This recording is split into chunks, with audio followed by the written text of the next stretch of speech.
What's up, Trek Nation, and welcome back to After the Snap. I'm your host, Tasha Pierce, and March 3rd, 2022 brought us the triumphant return of Jean-Luc Picard in the second season of Star Trek Picard.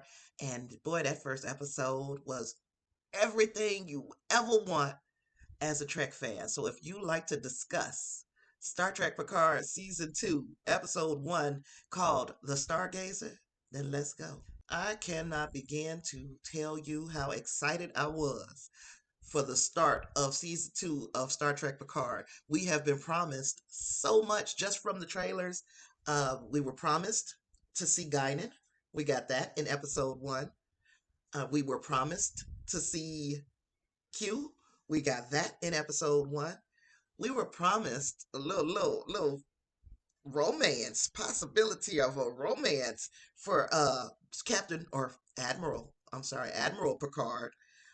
We got a hint at that. I'm going to tell you based upon what the Wikipedia synopsis of this thing is. I'm going to tell you what it was about, then I'm going to tell you what I thought. Retired Admiral Jean-Luc Picard rejects the romantic advances of his housekeeper, Loris, a year and a half after the death of her partner, Jabon. After giving a speech to a new class of cadets, including his former ward, Elnor, in his role as Chancellor of Starfleet Academy. Yes, y'all, he got a new job and everything. Picard visits his old friend and bartender Guinan to talk about his lifelong avoidance of romantic relationships. Now, in deep space, Captain Chris Rios and Dr. Agnes Jurati of the USS Stargazer investigate an anomaly that broadcasts a request to negotiate entry into the Federation with Picard and only with Picard. They are joined by Seven of Nine. She's now a vigilante again, flying Rios' old ship, the La Serena, and a fleet of starships, including the USS Excelsior, which has Elnor and Picard's old first officer, Raffi Musiker, on board. Now, when Picard arrives, because it wasn't no question, right? Y'all knew he was going to come. When Picard arrives, a Borg ship emerges from the anomaly and transports their queen onto the Stargazer. The queen begins assimilating the entire fleet, prompting Picard to initiate the Stargazer's self-destruct. After the inevitable explosion, which was kind of weird because there was no other self-destruct code. It was only Picard. Only Picard. So, after the explosion, Picard wakes up in a version of his home and is greeted by the extra-dimensional being Q, who has returned to test Picard again. Now, let me tell you, there is an awful lot going on. We got some catching up to do. It's been roughly 18 months to 2 years. We'll put it in that little time bracket between last season of Picard and where we are in this season. This one was directed by Doug Arniokoski, and it was written by Akiva Goldsman and Terry Matalas. And let me tell you, it was a perfect first episode. It brought us back into the world that we left at the end of Star Trek Picard Season 1. It brings us up to date with what happened in this universe during the time that we didn't see our favorite characters, and it sets us up for what our dilemma is next. Now, it doesn't give us a big explanation of what this adventure that we're going to be going on this season is, but we do know that it deals with time travel. We do know that even in his speech to Starfleet Academy, Admiral Picard said, the next frontier that we need to explore would be the frontier of time. Time is something entirely different. We also got to see Picard, a very young Jean-Luc, and his relationship with his mother. We find that his mother is being domestically abused, and that is something that was in common with Sir Patrick Stewart's real life. His mother was a victim of domestic abuse, and he has taken a very strong stance against the abuse of women. But before we got to all that, we saw him in his vineyard. He was the happiest that I've seen him in a long time, and I really hated for that to end for him to go back into this high stress world of Q and Borgs and all of this foolishness. And I'm calling it foolishness because at 90 something years old, or however Jean-Luc is supposed to be in this iteration. I have forgotten how old he was supposed to be, but this is not the type of shit that I want Jean-Luc Picard to be having to deal with in his old age. It's like now it's time to slow down, and here he got the same kind of stuff happening to him that was happening to him when he was captain of the Enterprise. But before we get to all of that, he still had to deal with Laris. Now, Laris has been with him obviously for some time.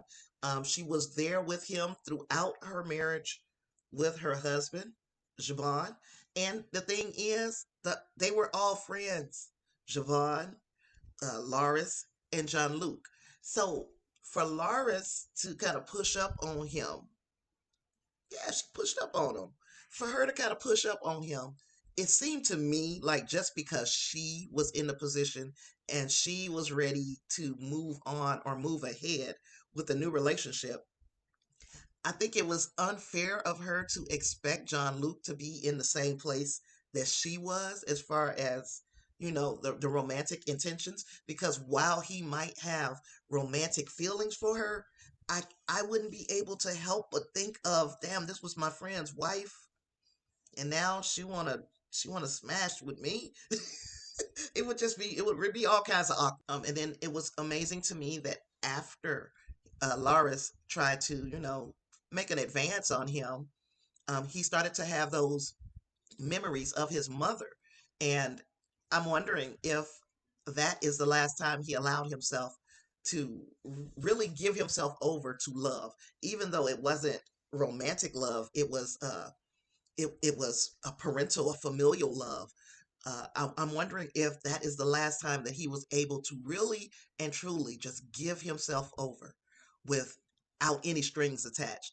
I think that even in his situations with women over the years, there have always been strings attached. His first priority had always been the ship and his crew. And now he doesn't have that. So, what is the excuse now? I think that a lot of it has to do with the physical abuse that his mother suffered, the domestic abuse that his mom suffered. I'm sure will play a big part in what is going on with Jean-Luc as far as his romantic life goes. And Guinan was telling him that is the only place that there is left to explore your heart, Jean-Luc. It was a very good conversation between two people who you could tell have a natural affinity for one another. Guinan and Jean-Luc Picard are the best of friends, and she knows very little about what he suffered that makes love and that type of relationship hard for him. But she is trying to help him bring it out. And then we go to the Stargazer. Picard had been summoned by whatever was on the other side of that anomaly. We find out that it was a Borg ship, not a cube, not a Borg cube. It was some other type of ship. But that ship had the Queen aboard. And her whole idea was we'll summon Picard here. I don't know why they needed Picard to be there, but they'll summon him there pretending that they want to be a part of the Federation, only to deceive the Federation. The Borg don't want to be assimilated, they want to assimilate. So, what had been happening with these newer class ships, to include the Stargazer, that is named after Jean-Luc Picard's original command, the Stargazer and the other newer ships have some Borg technology built in from the experiments that they were doing on ships in season one. Well, that made it easy for the Borg Queen to transport onto the ship, the Stargazer, and to begin to assimilate the technology within that ship. And that technology, because it is part of the Borg hive mind, assimilating that technology would assimilate all the other ships in the fleet, all of them. So Jean-Luc Picard had no choice but to self-destruct the Stargazer, as beautiful a ship as it is, because there was no way he could allow the Borg Queen to take control of that ship, thus taking control of the entire fleet. So I get the dilemma on the ship. Then there was the explosion. And after the explosion, shit got really weird. I say stuff got really weird because Picard found himself coming to his feet, and that bothered me. I just didn't like to see him down there on that ground. But okay, he finally finds himself uh, coming back to reality. He's back at the vineyard, except it's very different. It's very, very different. It's decorated just a little differently. It's his home, but it's not his home. There's just a dark aura kind of hanging over his home. So Picard gets up and he begins to look for Loris. Instead of finding Loris, you know who the heck he finds? We talked about it already. It's no surprise. It was Q. Yes, it was Q. Both Q and Guinan, because they are supposed to be timeless characters in this world, they gave excuses or reasons for why they have aged up. And, I'm okay with that. I'm okay with whatever decisions or choices that they made to explain that away. I just hope that moving forward, we don't introduce any more characters that are not supposed to age. We have to keep in mind the popularity of these characters and the potential for spin-offs there are way down the line. So hopefully, hopefully, this is something that we don't run into moving into the future. We got an explanation. Let's just not get ourselves back into this corner again. Okay, so we talked about Q and Guinan. Oh, Q came and he's like, oh, now it's time for us to continue on the road not traveled. So now, the last time we saw Picard take a walk down the road not traveled, he was a kind of nobody in Starfleet.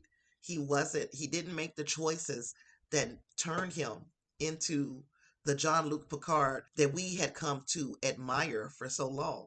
So now he is in a different world again. We're on this road not traveled, and it don't look like a good one. It looks like a totalitarian regime is in place of the Federation. And I don't know what timeline this is. We're going to find that out hopefully this week on Star Trek Picard's episode. That one is going to be called Penance. It's also going to be directed by Doug Arniokoski and written by Akiva Goldsman, Terry Matalas, and Christopher Monfetti. That is coming out March 10th. So keep your eyes and your ears open for the next review. This one, I cannot complain about this episode. It got us where we need to be from season 1 to season 2. It explained where each one of our characters are in their journey. I didn't mention that Elnor, he was Kawat Malat. Now he has become the first full Romulan member of Starfleet Academy. So these are things that are important to know where our characters are on their journey, to include, again, Picard, Laurice, Seven of Nine. All of them have made advancements in their life over the season. Looks like all that's going to get taken back, because it looks like, as far as our previews have gone, it appears that these characters are going to change. Like, change. Like, they are going to be fundamentally different than the characters that we know in our Prime universe. So I'm interested in seeing how this thing goes, how Q plays into it, how they end up in 2024, because we saw in the trailers that at some point they end up on this timeline. I want to know how. And I've had my theories that there may be a situation where Star Trek Picard and Star Trek Discovery meet up. I can't explain it right now. It's crazy, convoluted, but I'm paying attention to that as well to see if that might be something that we will see, or if it's just a fever dream of mine. This episode of Star Trek Picard, I really enjoyed. I cannot remember what I gave it on the original time that I reviewed it on Stream Something Sundays, which is where we'll be just doing a deep discussion of Star Trek Picard, since the reviews will be done over here. Yeah, I don't know what I gave it over there. I want to say I like this one enough to give it a 4.5 though. So hopefully that's what I said Sunday. If not, that's what I meant. I meant a 4.5. Whatever I said then, I don't know. So hopefully you guys are watching and enjoying Star Trek Picard. If you are, let me know down in the comments below. Of course, while you're there, please hit the subscribe button. Turn your notifications on so you'll know when I upload another movie, series, episode, review, discussion, or any of the other work that I do in the YouTube community. Thanks so much to my patrons. I love my patrons. I appreciate your support. So thank you very much for your continued support. And yeah, hang out with me on these videos weekly. I'm going to try to get these out by Friday afternoon. So if it's not out Friday afternoon, it will be out Saturday morning. So yes, join me for all of these things. I appreciate you for kicking it with me. And I'll see you in the next one. Live long and prosper. Peace.